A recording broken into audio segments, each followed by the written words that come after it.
What's going on, you guys? I get to sit down with one of the co-founders of a company that I use for a couple years now, and it's been game changer. His name is Leo. He's one of the co-founders of SuperHog. Now, it's always been really important to me whenever I'm making content or telling people about any product that we always speak the truth. I'm very candid about the products and software and tools that I like, I don't like. I always try to dive into all the things as much as possible and share it with you guys. I'm a huge fan.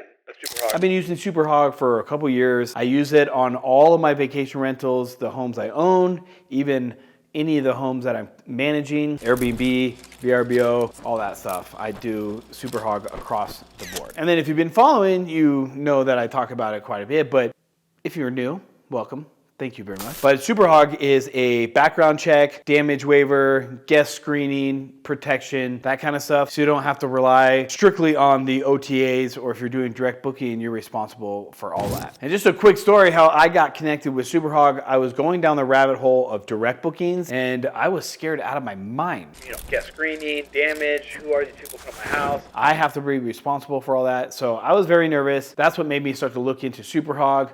I met Leo, him and I started chatting a bunch. So then I started testing it on the product with just a few of my Airbnb listings to kind of get a better understanding of what it was. Fast forward only a few months, and Arizona, where I'm at, was trying to pass a state law that all hosts are required to do a sex offender background check on their guests. Now, as you can imagine, that's super scary. There's not any software at the time that was doing registered sex offenders that was more like STR friendly. And as a host, if you have to be responsible for that, I want to be in compliance. I want to be a responsible host. So I reached out, since I have a huge advocacy group here in Arizona, I reached out to Leo and SuperHog and I said, look, they're passing this law. Would you guys be able to upgrade your software and do registered sex offender background checks? And within 2 weeks, he came back to me and boom, it was done. They built it into their system, which to me was like super validating that they listened, they saw a solution, they jumped on it.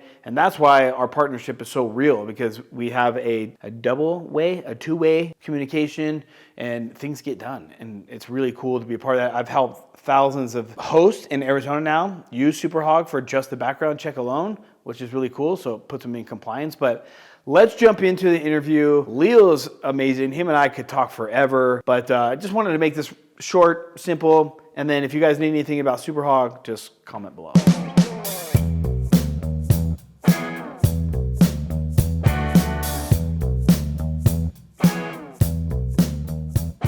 Jump in and introduce yourself. Hi everyone, my name's Leo Walton. I'm the co-founder and chief of staff at SuperHog. Been in the industry for around 12 years. Wow, when I say that, every time the years just tick on, don't they? Wow, when did I get so old? Damn it. No, why are you dating us, dude? I've been in the industry for a number of years, of a vague amount, let's not specify. And I got my first gig in the vacation rental industry working for a company called One Fine Stay, that was high growth property management company that was bought by the Accor Hotel Group, and I was part of the initial team that helped build, grow and sell that business. In so doing, I conducted, without realizing it, thousands of interviews with hosts about what their fears and concerns were around signing up to a platform, to a property manager like One Fine Stay to have their home listed on multiple platforms. So I was in many ways sowing the seeds of my next job, which was to help build trust and confidence in the short-term rental space through providing products. So yeah, I was running the commercial team, initially just in London, latterly in Europe, and we were hearing what all the host concerns were and why they didn't want to rent out their home. And for me, a light bulb went off and I thought this is a really interesting space to be in. Wow, that's cool. You were doing like product research without even knowing you were doing product research. Just doing your regular job, asking questions, and you probably heard a lot of the same concerns and you're like, oh, wait a minute, this could be onto something. Wow, I didn't know that. That's cool, dude. Yeah, I'd say so. And I'd say so. That's where I met Humphrey, who's the CEO, and he was already moving into a.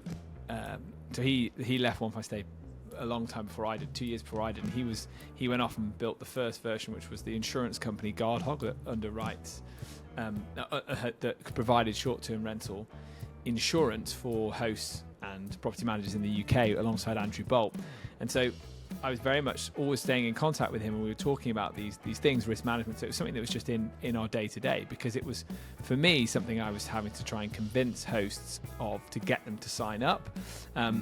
But I soon realized that really, as Pandora's box was opening, tech-enabled home sharing allows you to take bookings round the clock from many different sources, and that does bring with it a risk. Flip forward to 2020, what happens? The world goes into lockdown, and suddenly, when SDRs start operating again, no one wants to do a face-to-face check-in. So gone are the days of people wanting to shake someone's hand and have a warm hello. It was, get away from me, stranger danger. Yeah. And then people start to realize, wow, so I'm taking these bookings 24/7 on a platform round the clock. I'm not even meeting this guest, and I'm actually quite comfortable now not meeting this guest, because it's a real time save, it's a real money save, helps me go faster and grow my business and accelerate my growth. But therein lies a lot of risk. And so what happens also, the scammers, the fraudulent bookings start to grow as that process evolves. So yeah, lots of opportunity and lots of kind of growth in what is an amazing sector. And yeah. I love working in the SDR space, and I stand by that, you know, you look at something like the Olympics, for example. It's not just, you don't have to go and stay in a hotel on the touristy side of Paris if you don't want to. You can go and live like a local, and you know, and we're all over it. It's brilliant. I love it. Let me just take a few minutes of your time. I hope you're enjoying this video. You probably hear about me talk about this all the time, but you really got to protect yourself if you're a property manager or you own your own vacation rentals. Best solution I have found is SuperHog. You hear me say it all the time. You can do a rental agreement on there. You can do a security deposit, a waiver, background checks, which is legal in Arizona. We have to run background checks. You can do this all in the platform. It's awesome. SuperHog has up to $5 million in damage protection plan. Let's say the kid breaks something. You don't have to go after every single guest for a small incidental. SuperHog will help cover you that. You don't have to go to AirCover every time, because we all know AirCover is. I use this on all of my properties. I'm always telling people you should do this. You can set it up the way you like it. Right now, I do a $50 waiver to my guests, but also make sure you're very clear in your listing description that you use SuperHog, so guests are aware of it before they book and during the process. So the link is below. Check them out. Please fill out the information. They are amazing. If you have any questions, reach out to me. Let's get back to the video. Yeah, I just wanted to backtrack a little bit because I'm such a business startup guy. I love startups. I think it's such an amazing process. Like when you and Humphrey started chatting, when did you guys go, you know what, let's start this SuperHog thing. Let's see where it goes. And then when did it become like official, where you guys are like, okay, this is a business, let's go? Yeah, so Humphrey and Andrew were the visionaries for sure around building an insurance company for the space. And then after they've been doing business for a couple of years, let's say 18 months really, the view was always that they wanted to build it out into being something that was way more preventative. So a piece of software that could actually help de-risk transactions. So this idea that you know a bit more about who that guest is ahead of time, so that there isn't as much inherent risk around rental, because prevention is better than cure.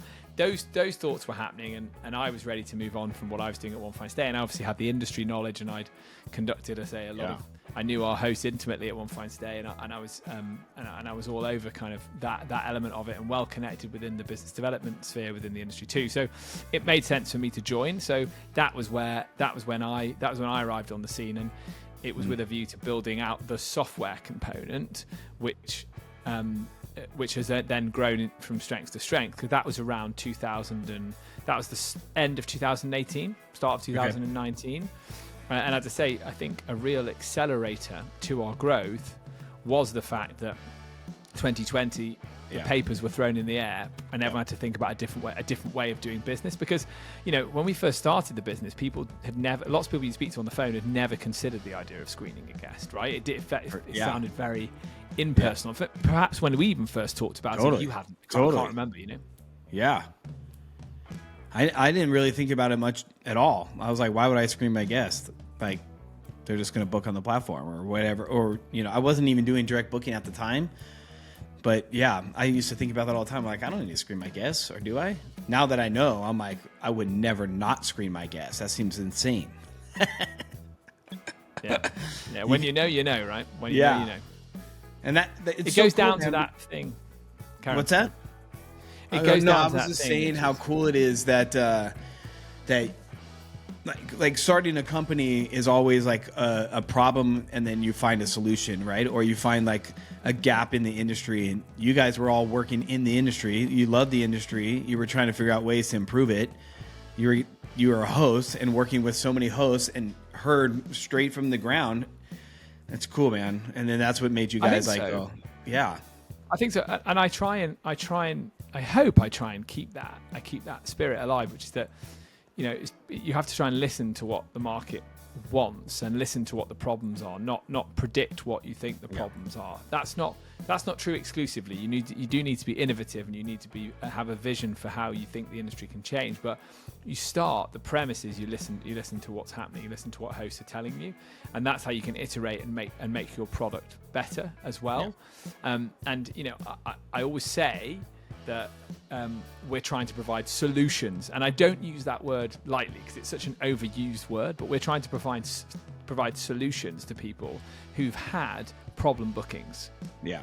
Either through damage, parties, fraud. We're trying to help them de-risk, and they come to us often with problems. So clearly there's a lot we can do instantly for them, but then there's always that understanding that maybe there's something we could be building within our system to help de-risk things. Now, obviously then regulators get involved. We all know what's happened in Arizona. One of the things that you and I spoke about around the time we were meeting and getting to know one another was this idea of, well, do you now need to do extra checks because your policymakers have told you need to do them? Great. Well, we can pivot and we can help. That wasn't necessarily in our roadmap when we conceived of the idea of SuperHog.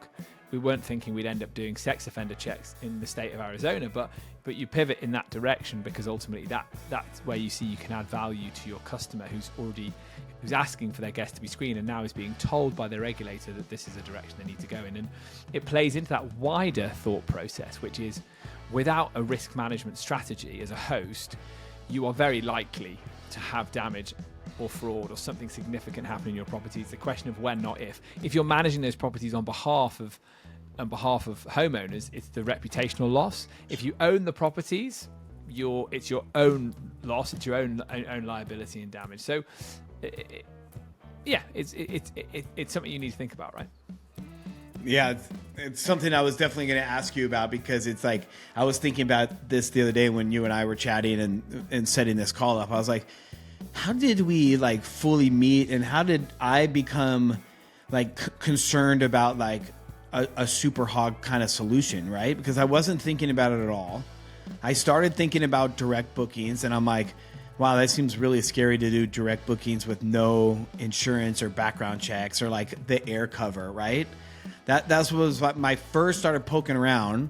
I started posting some stuff on LinkedIn. I was like, how do you guys handle direct bookings? Just asking questions, I'm always a sponge. I'm always asking people to try to like learn and like improve myself. So I was like asking people. And then like you said, you're right.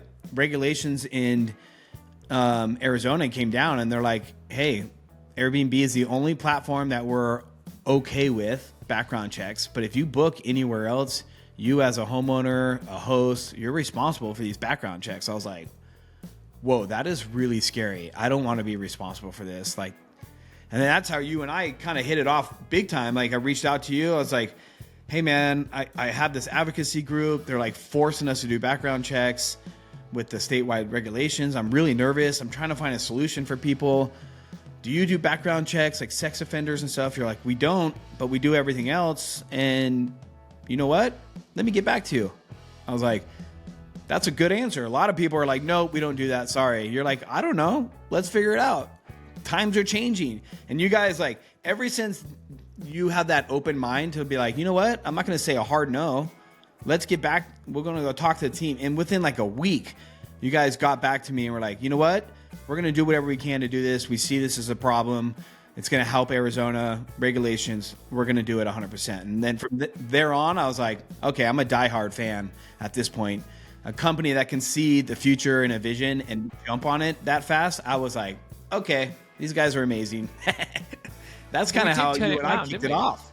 Yeah. We did. We turned it around really quickly, didn't we? I think we did it in 3 weeks. I think it was so fast. And we had that lovely. We were at the RMA Vegas, right? And we spent a good amount of time together there. Quite a lot of it by the pool in Caesar's Palace. Not a bad place to do some business, right? Not a bad spot.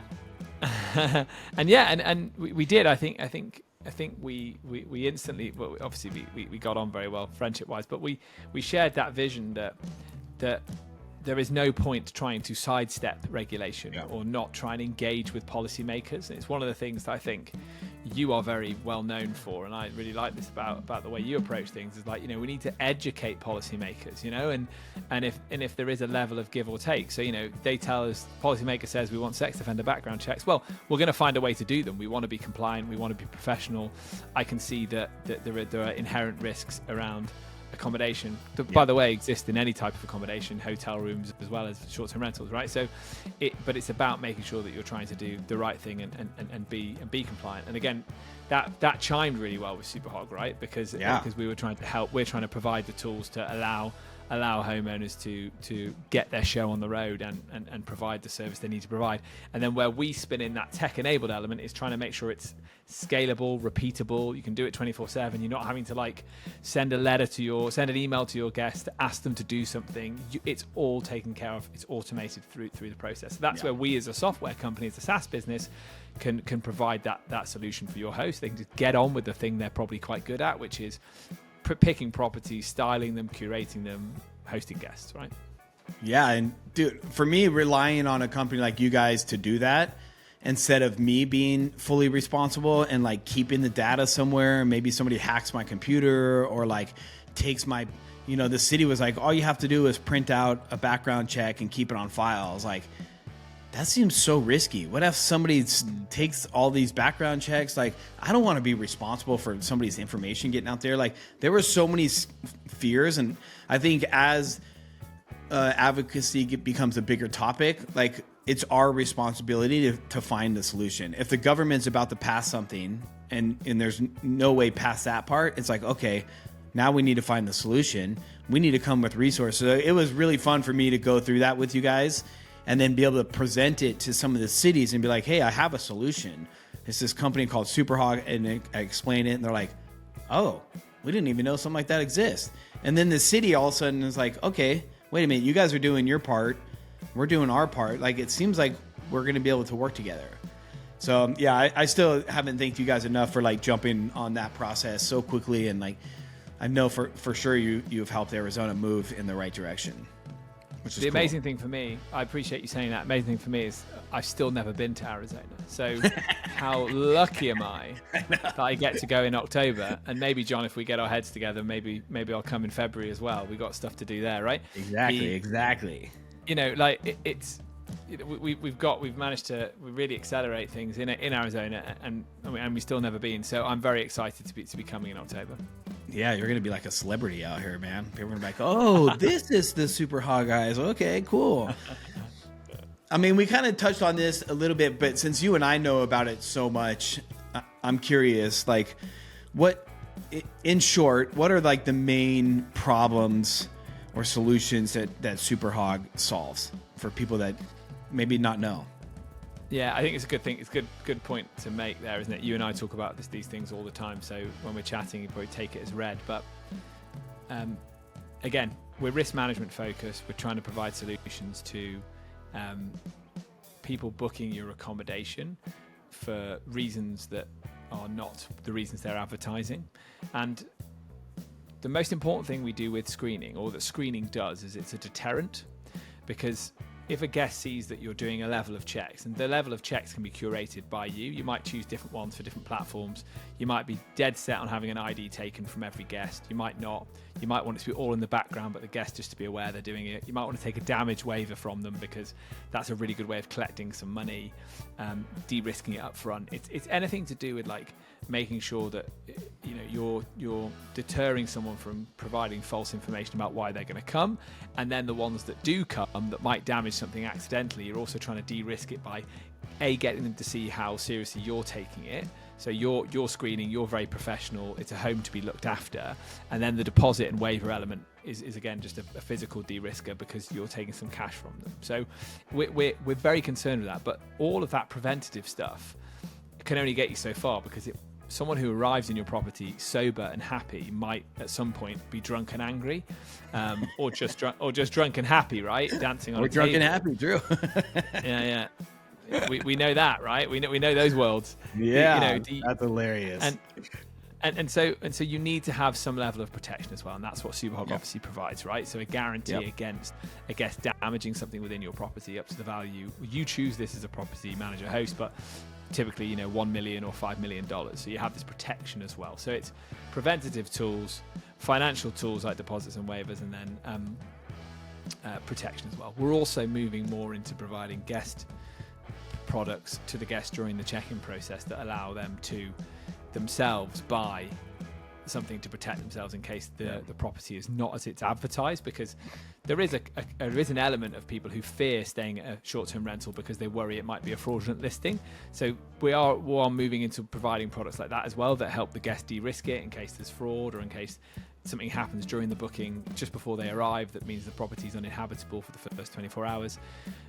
So yeah, the whole life cycle of that customer journey is what we're concerned about. And what we're trying to help do is bridge that gap so that you can build trust with that guest, right? You get the good guests, you treat them well, find out who they are ahead of time, put them through a process, make them feel at ease, and then start to serve them effectively. Yep. And then you send the guests who are dangerous away, because we either flag it in our screening for you, or what will most likely happen is they'll see that you're using us, or they'll see that you are doing these checks, white labeled, you're doing checks, and they will go and book the vacation rental down the road that isn't doing any checks. And it's in doing nothing that means that your house will be the house that gets chosen. If you don't have a risk management strategy, your house gets chosen. There's a quote, I'm sure you've heard me say it, and I'm sure if your audience have met me before on another platform somewhere, they'll be bored of hearing it, but I'll say it anyway because it's important to me. This is how I think about it. It's a Warren Buffett quote in the context of investments, but it's so relevant here. I mean, each property you have is an investment, right? So you need to protect it, but it's only when the tide goes out that you can tell who's been swimming with their pants down. And that's so important to remember. So if you don't have a risk management strategy, you might get away with it for a few months, but it's inevitable that you'll get damage and you'll get caught out. Oh yeah, I make plenty of content about those horror stories. I always keep it pretty positive, but there's those horror stories, and then like you said, the prevention ahead of time has been life-changing. And it's still, correct me if I'm wrong, but it's still a new concept, right? It's still new for a lot of hosts to still think that like they need to do like a damage waiver and a background check. And it's still kind of like, well, why do I need to do that? And then, like you said, you get the one incident and you're like, oh, I probably should be doing that, right? Yeah. So I think it's still just like a lot of learning curve. You guys are still young. I know like you guys have so many changes coming. Yeah, it's a learning for sure. I'll just reply on that point because I have got some. I know you weren't asking a question, but I have got some points to say on that, which is typical me. It's an education point, as you acknowledged. It's it's also, if you're working with an OTA, one prominent OTA or one or two, it's in that OTA's interest to make you feel very safe as a host and not to promote the risks. So it's only when things go wrong that you might start to Google, well, what can I do to prevent these risks happening in the future? And that's often people's journey, is they just list on one OTA, the one I'm thinking of, and then they start to open themselves up like you did. You wanted to do direct bookings, so you started to research, how do I make it safer? Or you get caught out on that OTA and you think, this isn't right, I've got to find a way of de-risking this. You start to read the horror stories and off you go. So it's an education, it's an understanding point. But as the industry matures, one thing I've noticed is now people are more comfortable and familiar with the concept of guest screening. I spent the first few years growing SuperHog, being part of the team that grew SuperHog, not every phone call having to explain what guest screening was, and now it's much more commonplace, it's much more well known. That's what's honestly exciting to me. I've seen it shift with guests, a little bit less questions of guest screening, like why am I screening? I already gave an ID to the platform, or like why do I need it?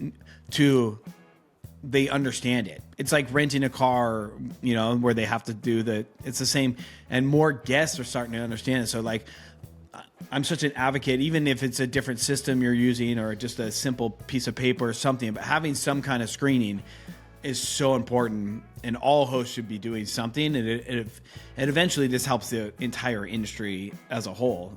You know, the more people that use it. But like you said, it's a massive learning curve still. And yeah, which is cool. Yeah, absolutely. It's come a long ways. It's come a long way. The industry's is rapidly evolving, right? And multi-channel bookings are the norm.